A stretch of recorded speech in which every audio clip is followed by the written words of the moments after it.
pētījums par to, ko katra no trīsvienības personām saka viena par otru vai par sevi. Un es jums varu pačukstēt priekšā to atbildi. Ir ļoti interesanti, ka jūs neatradīsiet, ka kāda no trīsvienīgā Dieva šīm personām, vai Dievs Tēvs, Dēls, Svētais Gars teiktu, es esmu tas labākais šajā te Dieva kopējā personā. Jūs nekad neatradīsiet, ka Dievs Tēvs atkal tā atlaistos tronī un teiktu, es taču tomēr esmu galvenais. Tā vietā jūs izlasīsiet, ka Dievs Tēvs ir devis Kristum vārdu pāri par visiem citiem, tad arī par viņu pašu. Tur par Svēto Garu viņš saka, ka lūk, tas ir tas galvenais, caur ko es darbojos, nekādu spēku vai vārdu. Jēzus Kristus nenāk un nesaka, klausieties, es taču biju galā tas, kas to misijas galveno daļu veicu. Es biju tas, kam bija jāiet uz to zemi un tur jācieš ar tiem cilvēkiem, tur kopā jāņemās un visas tās šausmas un mokas, kas ir, man taču vajadzētu kādu īpašāku lomu vietu. Nē, tā vietā jūs atradīsiet, tur Jāņa evaņģēlijas vēl varat lasīt, Kristus saka, nē, Tēvs ir tas galvenais. No viņas saņem. Es pats jau neko. Svētais Gars, tas ir tas, kas tālāk vadīs visā. Arī Svētā Gara tādi, iedvesmot izteicieni par viņu darbību kalpošanu atkal. Norāda uz Kristu, norāda uz Tēvu. Tā definīcija, ko es gribētu izteikt, varētu skanēt apmēram tā. Dieva mīlestība, tā ir citos centrēta. Vai jūs kādreiz esat padomājuši par to, kāpēc mēs raudam bērēs? Jūs esat piedzīvojuši tādu dzīves skumju situāciju, kad nākas atvadīties no kāda jums mīļa tuvu pazīstama cilvēka. Kurš nekad nevienās bērēs nav raudājis? Nav neviens tuvinieks vēl miris.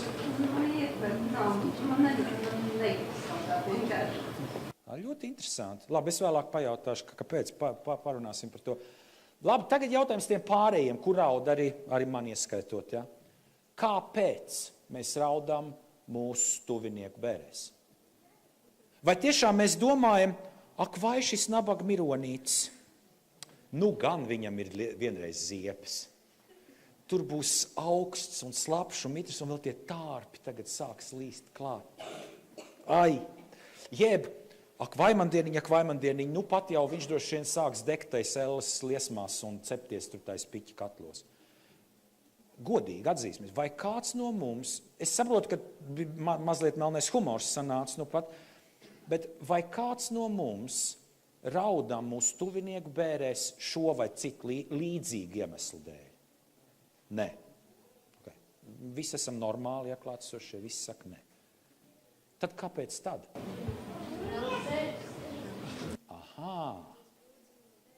Tieši tā.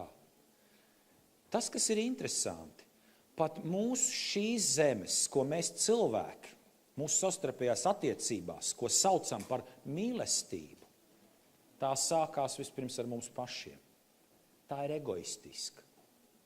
Problēma ir tajā, ka es ar šo jauko mīļo cilvēku, labi, visiem ir trūkumu un kļūdas, un tomēr, ar to, kas man bija tuvs un dārgs, es vairs nevarēšu satikties.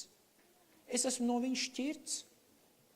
Tā problēma, mēs raudam par šķiršanos, un tas ir normāli, un es domāju, to vajag darīt, un nedomāju tagad nākošās bērēs mēģināt sevi apspiest un neraudāt. Tas nav veselīgi, pat Dieva vārds saka, kad ir jāparaud, bet tad, kad jūs to varbūt darīsiet, atcerieties, ka tas ir mūsu cilvēciskās emocijas.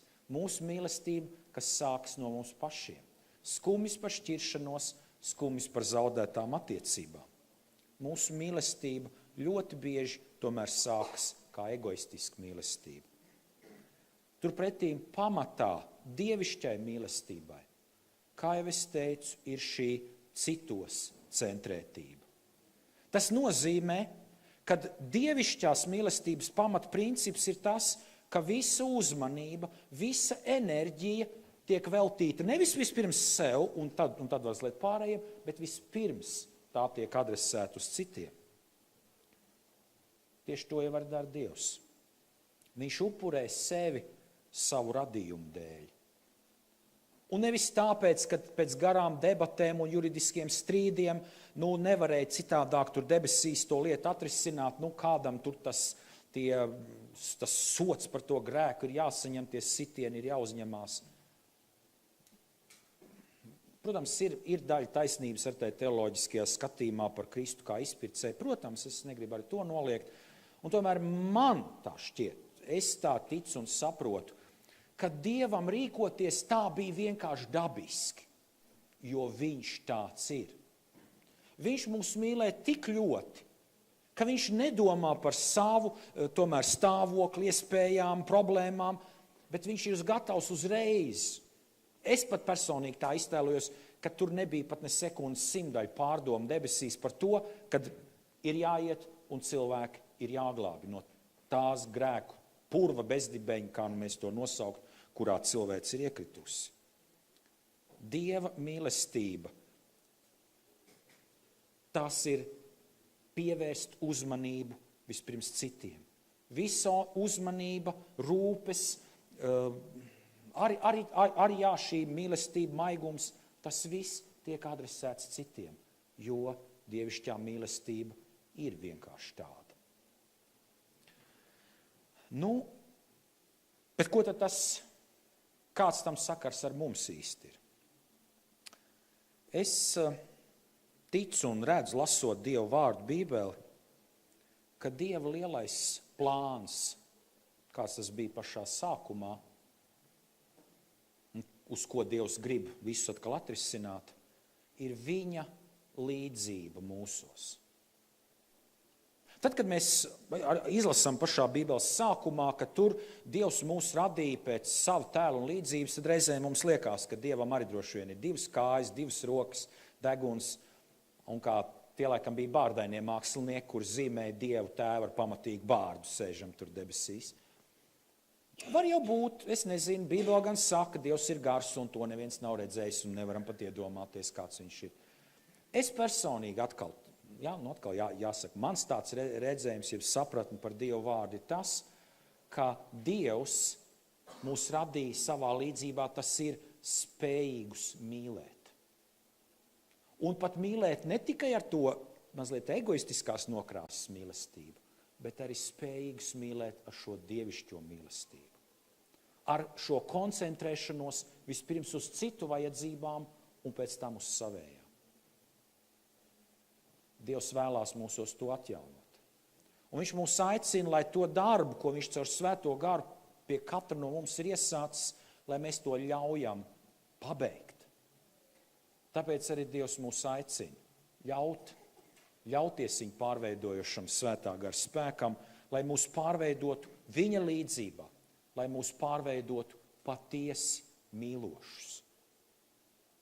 Dievs to grib darīt arī katru no jums.